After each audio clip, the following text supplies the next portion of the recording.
Hola, hoy estamos con doña Virginia Calzada, candidata presidencial por parte del Partido Centro Democrático y Social. Doña Virginia, muchas gracias por estar acá el día de hoy. Sé que la agenda en estos días debe estar full, tan cerca de las elecciones, pero gracias por estar acá. Quería empezar preguntándole, de todos los proyectos en su plan de gobierno, ¿cuál es el que más le ilusiona? Bueno, primero que nada, darte las gracias por traerme el programa. A mí me encanta siempre tener esta oportunidad porque estas oportunidades es hacer democracia realmente. Es conversar sobre los problemas, es conversar sobre las propuestas que tenemos. Bueno, yo tengo dos programas, bueno, en realidad tres. Es que yo estoy enamorada de mi programa de gobierno porque es un volver hacia lo que fue Costa Rica hace muchos años y no lo veo con nostalgia, sino lo veo con orgullo, como el país ejemplo en América Latina en educación, como el país ejemplo en América Latina en salud, y en salud un ejemplo mundial. Nosotros teníamos además niveles de seguridad muy buenos también, no solo en Latinoamérica, sino en el mundo en general, y los hemos perdido. El tema ambiental, hemos perdido liderazgo. Entonces, todos estos programas a mí me ilusiona mucho pensar que las personas vuelvan a tener eh, su derecho a la salud real, no solo como un postulado que está en la Constitución, es que puedan tener acceso a una salud digna. Me encanta el tema de educación, pensar en los muchachos, ¿verdad? Que puedan tener opciones de vida y las muchachas. Ese es otro tema que a mí me apasiona mucho, el tema de las oportunidades de las mujeres en este país, que cada vez las estamos viendo más disminuidas. La agresividad con la que se nos trata a las mujeres. En fin, como te decía, yo estoy enamorada de mi programa de gobierno y ese programa de gobierno que tenemos ahí es solo una base. Porque no podemos presentar un programa de gobierno contemplando todos los aspectos porque el tribunal le pone a uno cierto límite. Pero bueno, es una base, es una base. En los últimos días hemos visto una campaña política suya más directa, más activa en redes sociales, en televisión, etcétera, etcétera. Quería consultarle cuál es el propósito, cuál es el objetivo, dónde nace este tipo de mensajes tan fuertes y tan directos. Mira, yo creo que tenemos que entender y tenemos que reaccionar ante el infierno que estamos viviendo en nuestro país. Estamos viviendo una ola de violencia generalizada, tanto física como verbal. Y a eso, ¿cómo le podemos decir? Infierno. Estamos en un infierno. En un infierno usted no puede salirse del infierno, ¿verdad? Nosotros podemos salir a las calles con la certeza de que vamos a volver. Mire, ahora mismo veníamos para acá y ya está uno con el temor. Una moto se nos acercó tanto y se nos metió casi enfrente que nos dio miedo. Nos dio susto de que fuera algún asalto o que fuera algún atentado o cualquier cosa así. Pero es que eso nosotros no lo podemos permitir. Y eso es precisamente lo que ese spot está reflejando. Estamos en un infierno. En ese spot se menciona la frase vender el alma al diablo si uno vota por el chavismo. ¿Usted qué se justifica esa frase? ¿Cree que realmente es así? Por supuesto, porque el chavismo es continuismo. Y si estamos viviendo actualmente en un infierno, si seguimos ya, por ejemplo, la invisible candidata Fernández nos ha dicho que ella va a seguir con las políticas de este gobierno. Y si este gobierno no ha hecho nada, entonces, ¿qué nos va a pasar? Okay. Los opositores señalan que este tipo de mensajes son medidas desesperadas para superar el margen de error. ¿Qué responde usted al respecto? No, yo creo que es todo lo contrario. Es hacerle ver a la población que es el momento que tenemos que reaccionar, es el momento que tenemos que dar la cara, es el momento que tenemos que enfrentarnos a esta situación que vive el país, que tenemos que ser fuertes y tenemos que ser valientes, que no hay que tenerle miedo ni al narco, ni al gobierno, ni a la situación que estamos viviendo, porque de todo eso podemos salir. ¿No le preocupa el tema de las encuestas ahorita que estamos tan cerca de las elecciones y está como tan pegado al margen de error? No, no me preocupa porque la verdadera encuesta está en las urnas. Ok. Eh, en todo este tema que ha hecho bastante ruido, se habla bueno, las principales críticas que le hacen a ustedes el tema de la pensión. En su plan de gobierno, ¿hay algún cambio que se proponga a las pensiones de lujo? Nosotros hemos venido insistiendo que nuestro plan de gobierno, primero que nada, que estamos hablando de una pensión universal, ¿verdad?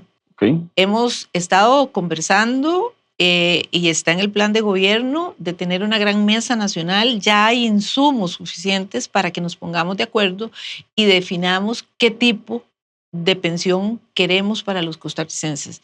Mire, nosotros tenemos aproximadamente 6 regímenes de pensiones y no es de ahora.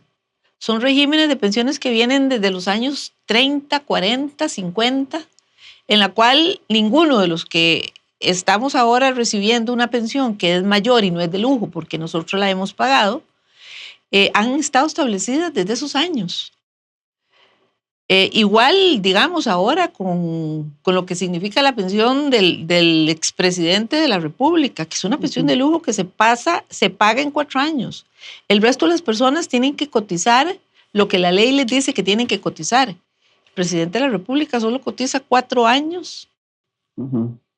Pero también existen, bueno, hay muchas críticas porque hay gente que gana pensiones de 9 millones, esposas de ex catedráticos que también reciben esa pensión. ¿Existe algún planteamiento para eliminar ese tipo de pensiones, como el proyecto de ley que presentó el Ejecutivo el año pasado? Mire, nosotros, a mí me indigna tanto como a cualquier costarricense que haya sistemas diferentes y pensiones diferentes. Además de eso, nosotros tenemos que sentarnos y ver qué hacemos, porque la gente habla de estos temas de una forma muy liviana, pero detrás del tema de la pensión hay un montón de detalles que tenemos que ver cómo resolvemos. Es decir, ¿qué vamos a hacer con los fondos que están ahí? Esos fondos no pueden pasar legalmente al IBM. También una de las críticas es ese tema de que el Estado aporta más para las pensiones del magisterio y las pensiones del Poder Judicial. ¿Ese tipo de cosas cambiarían en ese sistema de pensión universal que se está planteando? El sistema de pensión universal es para todas personas que reciban menos de 200,000 colones. Sí. Nosotros creemos que los costarricenses tienen derecho a una vejez digna. El tema de la vejez es un tema que nosotros tocamos también mucho. No es posible que una persona en este país viva con 200,000 colones. Pero sí, estamos de acuerdo con eso, pero en el caso del Poder Judicial y del Magisterio, ¿existiría alguna alternativa que usted propone? Porque se han hablado de proyectos de ley, incluso en la Asamblea Legislativa, para que sea más equilibrado y que el Estado no tenga que financiar las pensiones más altas del Poder Judicial y del Magisterio. ¿Usted propondría algo similar? Bueno, vea, tenemos que pensar en una reforma de ley que no es la que está en este momento en la Asamblea Legislativa, porque legalmente, el problema es que los temas legales a veces son difíciles de entender para la mayoría de las personas porque no son abogados, uno lo entiende, como para mí que me expliquen un tema de medicina también resultaría complicado. Pero los sistemas de pensiones en nuestro país y en la mayor parte del mundo son sistemas tripartitos. Eso fue lo que el legislador de hace muchos años, no de ahora, de hace muchos años, escogió para nuestros sistemas. Entonces, tendríamos que hacer una reforma en la cual se baje la contribución del Estado, pero eso no soluciona el problema. Y le voy a decir por qué. Porque la contribución del usuario del sistema siempre va a cotizar más que el del IBM. Entonces, la pensión siempre va a ser dispareja. ¿Por qué? Porque, por ejemplo, Poder Judicial, también el Magisterio Nacional, cotizan el 14 y pico por ciento, cotizamos el 14 y pico por ciento y seguimos cotizando aún pensionados.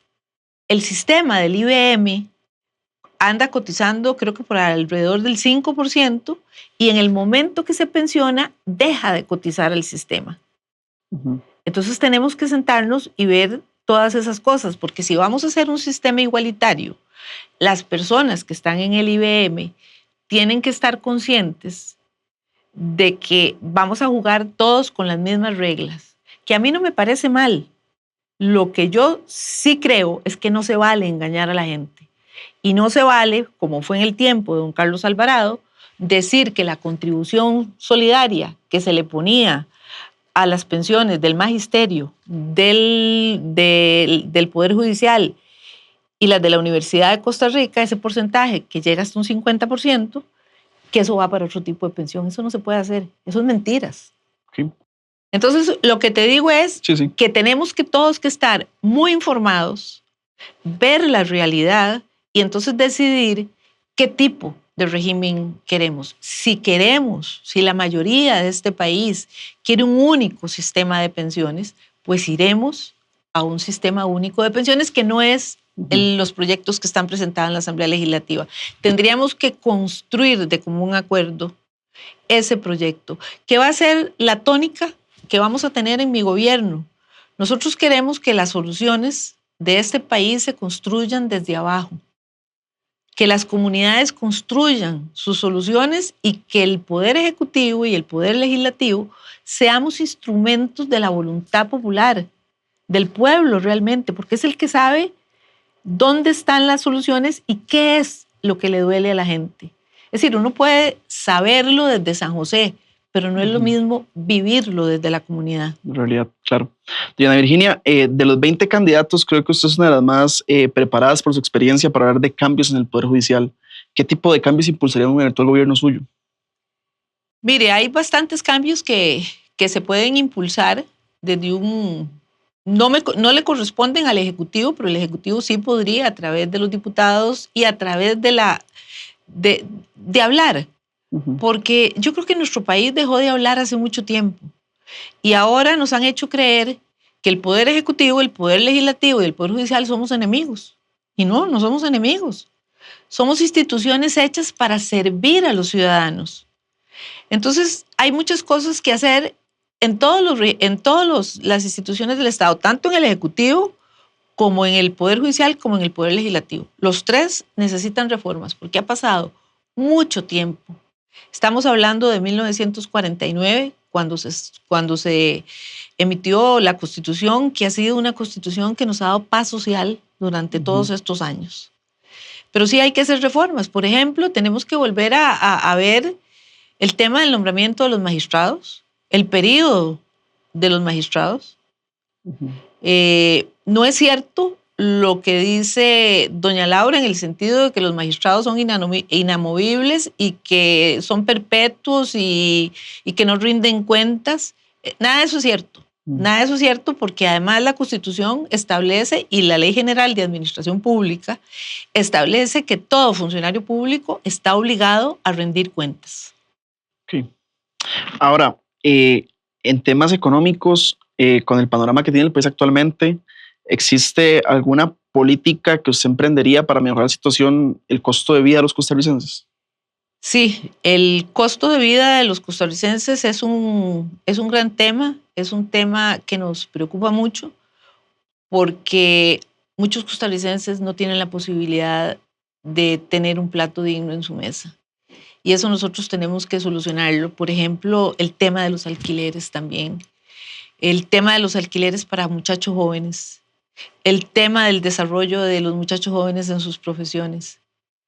Si usted quiere en este momento emprender una empresa, usted tiene que pagar muchas cosas. Nosotros tenemos ahí en el programa de gobierno la expectativa de poder financiar el primer año de trabajo de los muchachos jóvenes en cuanto a bajar las tasas de impuestos que tengan que pagar y darles un subsidio en la parte de los derechos laborales que tienen que cancelar, porque ningún profesional va a salir adelante si seguimos con esta escalada de precios tan altos, al igual que los alquileres, al igual que la vivienda. ¿Y si hay fondos para poder subsidiar ese tipo de cosas? Sí hay fondos. Vea, este país lo que ha tenido en los últimos años, y estoy hablando de muchos años para atrás, yo no solo le echo la culpa a este gobierno, le echo la culpa también a los gobiernos del PAC, al gobierno del mismo Liberación y de la misma Unidad Social Cristiana. Han desordenado las finanzas públicas. Aquí hay impuestos con destino específico que tienen algunas actividades y no les llegan. Okay. En su plan de gobierno, en el apartado de salud, habla sobre una crisis existencial que tiene la Caja. Sin embargo, también se menciona o se critica más bien la mercantilización de la salud. Creo que cuando las personas puedan leer esto pueden tener como un tipo de dicotomía porque se ve que la Caja no está en capacidades en este momento, se puede hablar de que la debilitaron, de que hay problemas al interno de la institución, pero también la gente siempre piensa que la salida es el sector privado. ¿Qué tipo de alternativas propone usted para que la caja pueda apoyarse del sector privado sin necesidad de que se convierta en un mercado de la salud? Mire, yo creo que la compra de servicios privados en determinado momento va a ser necesaria porque nosotros tenemos que salir de esta crisis de salud que estamos. No es posible que en este país siga muriendo gentes porque la caja no puede darle servicios a tiempo. Para eso estamos pagando. Para eso pagamos nuestro seguro social mes a mes. Bueno, casi todos, ¿verdad? Hay algunas personas que tienen deudas de 300 millones de colones. Esa es una de las cosas que vamos a hacer de primero. Yo voy a hablar con el que esté de presidente ejecutivo, con la junta directiva, para que empiecen a cobrar todas esas sumas. No es posible que aquí haya privilegios para personas simplemente porque son afines al gobierno o no afines al gobierno. Si usted tiene que pagar la caja y es obligación suya pagar la caja, también es obligación de las otras personas de pagarlas. Eso por un lado. Después, el desorden administrativo también que nosotros tenemos en la caja es importante. ¿Usted cree que pueda pagar la deuda que tiene el Estado con la caja? Hay que pagarla, porque ese dinero le entra al Estado. Lo que pasa es que el Estado no lo está llevando a donde corresponde, sino que se coge para otro tipo de programas. Imagínese una cosa, ¿cómo está financiada la megacárcel que va a inaugurar Bukele la próxima semana? Que es una barbaridad. Sí, con recortes presupuestarios a otras áreas. Con recortes presupuestarios de otras áreas, donde está la infraestructura de educación, donde están programas sociales recortados y se van para una megacárcel, que yo no estoy en desacuerdo en construir una cárcel ni una megacárcel, porque la gente, a pesar de que cometió errores en su vida y está en ese momento recluido, tienen derecho también a vivir dignamente, no en las condiciones de que viven muchos privados de libertad. Eso no es humano. Y yo no estoy en desacuerdo con eso, pero estoy en desacuerdo absoluto que se financie a base de programas sociales, porque estamos invirtiendo el sistema. Estamos creando cárceles y no estamos invirtiendo en lo social, que es la falta de inversión social lo que produce precisamente que nosotros tengamos que construir más cárceles. Yo creo que hay que darle vuelta, como dicen, a la tortilla, ¿verdad? Invirtamos en lo social, cuidemos la salud de las personas. Por ejemplo, es la misma línea de pensamiento que yo le diga a usted, es que vamos a construir 50 hospitales. ¿Para qué? Hagamos salud preventiva también, para no tener que llegar ahí. Y lo que vos me señalabas, por ejemplo, de la privatización de algunos servicios médicos, nosotros tenemos que hacer que los especialistas vuelvan a la caja. La ley, por ejemplo, de empleo público dictada en la administración del PAC, del gobierno pasado, eso ha sido un desastre nacional. Y lo peor de todo es que eso se le advirtió. Yo estuve en la comisión donde se estaba haciendo la ley de empleo público. Advertimos 3 de los que estaban ahí de lo que podía pasar y lo que hicieron fue que nos echaron, no nos volvieron a convocar. ¿Usted lo reformaría entonces la ley de empleo público? Por supuesto. Eso hace que los especialistas de la caja no estén en la caja. Eso hace que haya desmotivación en la gente de experiencia. ¿Por qué? Porque el que entra con más salario a veces que el que está casi al final de su carrera, y eso violenta el derecho a la justicia laboral. Pero no creo que una medida así, una reforma a la ley de empleo público que en teoría llegó para sanear un poquito las finanzas y para reducir el gasto estatal, pueda disparar el gasto público. No necesariamente. Es que también nosotros estamos acostumbrados a ver al país y a ver el ejercicio del poder como una función económica y con carácter fiscalista. Y yo creo que nosotros tenemos que ver al Estado, a los costarricenses y decir, el ser humano es el centro del Estado. El que tiene que estar bien es el ser humano. Yo no le digo que las finanzas públicas tengan que estar mal, tiene que haber un balance. Pero nada hacemos nosotros con estar pagando deudas y deuda pública, no la renegociamos, no hacemos absolutamente nada en ese campo, sino solo pagar y pagar y pagar. Y los seres humanos que viven en este país cada vez van peor. Muy bien. Por último, hay un tema que creo que ha pasado desapercibido en la campaña, pero es una crisis bastante importante, es el tema de rellenos sanitarios. Quería saber, ante el agotamiento de los rellenos, ¿existe alguna alternativa que usted proponga o cómo resolvería esa problemática? Mire, el tema de los rellenos sanitarios es un tema que las administraciones pasadas y han venido dejando de lado. Yo Ujú. recuerdo cuando yo estaba en la sala, imagínese que esto tiene que haber sido en el año 2005, más o menos 2005, si no me equivoco, sí, es 2005, donde empezamos, donde la sala empezó a tocar el tema ambiental de una forma más directa ya, y lo recuerdo perfectamente porque fue una sentencia que yo redacté. Ahí empezamos con el problema del basurero de Esparza. Ujú. Imagínense 2005, estamos en el 2025, son 20 años y ninguno de los gobiernos ha querido entrarle al problema de la basura. ¿Y por qué? Porque ninguna comunidad quiere la basura. Pero nosotros tenemos que hacer conciencia, uno, y tenemos que decidirlo también, porque esto va a ser un gran tema nacional. Si cada comunidad asume su basura, si tenemos instrumentos nuevos, modernos, nosotros nunca hemos pensado en la utilización de la basura.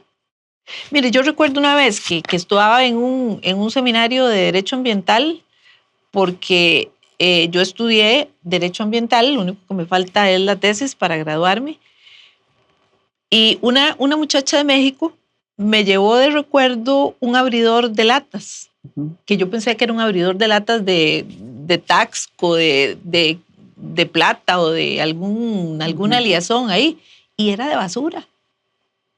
Interesante. Entonces, nosotros no hemos industrializado la basura. Nosotros tenemos que ver cuál es el modelo que a nosotros nos sirve para sacarle provecho a la basura. Hay energía también que se Ujú. puede sacar. O sea, no nos hemos puesto, no nos hemos sentado a definir qué hacemos con el problema de la basura. Y le digo, esto viene hace 20 años y nadie quiere entrarle porque a veces la basura no es popular. Perfecto. Muchas gracias, doña Virginia, por el espacio, el grito de agradecimiento de habernos acompañado el día de hoy. Para finalizar, tiene 30 segundos para decir a los costarricenses por qué votar por usted. Bueno, yo quiero decirle a los costarricenses que yo estoy preparada para gobernar. Tengo una experiencia en el sector público de muchísimos años. Tengo la sensibilidad también para saber que los costarricenses queremos seguridad, que ya no queremos más violencia, que queremos un plato digno en nuestra mesa. Y para esa gente yo quiero decirle que conmigo van a tener una amiga que está consciente de los problemas que tenemos en el país.